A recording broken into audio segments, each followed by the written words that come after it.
Hello, how are you? Thank you for joining me once again. Today I've got an interesting discussion. I'm going to compare two things. Wait for the last minute where I'm going to give interesting tips about animal breeding.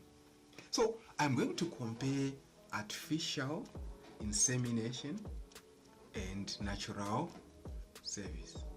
Right? So these are the two things that I'm going to compare today. Quite interesting. Now, someone might want to understand what exactly is happening there. With artificial insemination, natural service, here we are talking about the ways that we can use to make our cows pregnant. Maybe it's in the first breeding season or any time. But you can use the natural service or you can use the artificial insemination methods. These are methods that are very good for us.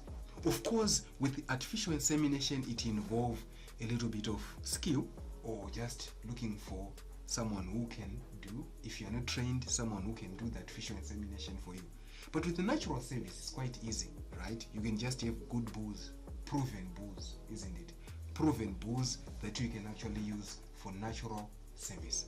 Now, what are the secrets behind the two methods? Where would one go for artificial insemination? Where would one choose natural service? Let's start with artificial insemination first. With artificial insemination, there are a lot of advantages here. What are they? We are looking at semen that has been selected. Let's put a tick on the word selected there. So there is semen which has been selected, which means it has gone under checks for diseases, for just purity, for quality of semen, everything. So here a lot of things has happened here. So we are talking about purity has been checked, health has been checked, in terms of diseases has been checked, quality, isn't it, has been checked. That's why one would choose artificial insemination. So when you are having this type of semen, so they now put it into straws and there's an insemination gun that is used, and then you can get your cows pregnant. Maybe it's in the first, as I said previously, in the first breeding season. But what happens with this natural service? Natural service, here we are trusting the bull here. Proven bulls, isn't it? Trusted bulls. There are specific bulls that we know will do the work, that have got the genetics that we trust. Everything is trusted here with these bulls that we are using under natural service, isn't it? All right. The quality of the semen depends on the quality of the bull itself. Of course, there are some little checks that we can do, that we can do on the bull before we can use these bulls. For a bull to be called a proven bull, isn't it?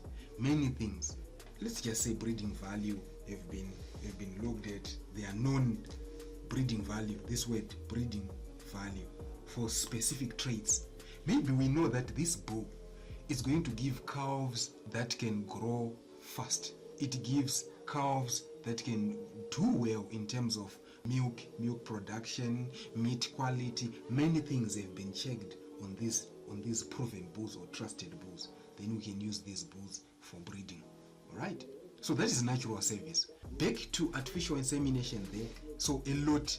Here, there's one other area that is very important when it comes to artificial insemination, what we call sexed semen.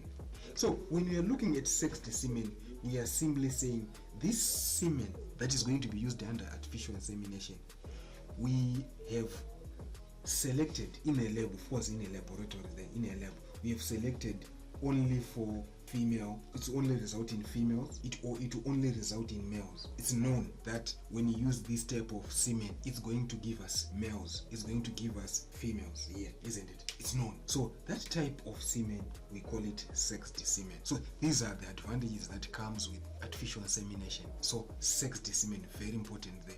So you can buy, there are a lot of people, laboratories or even universities that are selling straws for artificial insemination.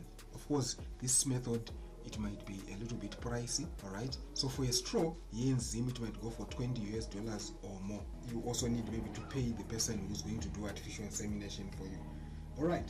So the last part of this discussion, let's talk about the preparation that you do. For bulls, they can just do their way. But remember, when you are doing breeding, if you were having 10 cows, it's important for you to prepare them so that they become pregnant almost at the same time. Very much important. Even here with artificial insemination, the number of cows that are supposed to be pregnant, that process is supposed to take place at more or less the same time, so that you're going to have cows at the same time. So when you have cows at the same time, it's easy for you to implement calf management. You cannot implement calf management if there are cows this month, next month by one.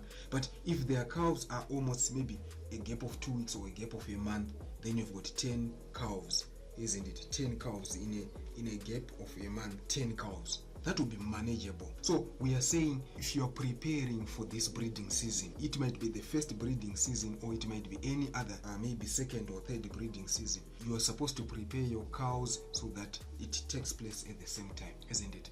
They become pregnant at the same time. So you're going to have cows at the same time. It also becomes easy for calf management at the same time. There we are. So there are skills, there are intervention methods such as extra synchronization. There are other methods such as nutrient management that you can employ. Those ones we are going to talk about in the next videos. Thank you very much.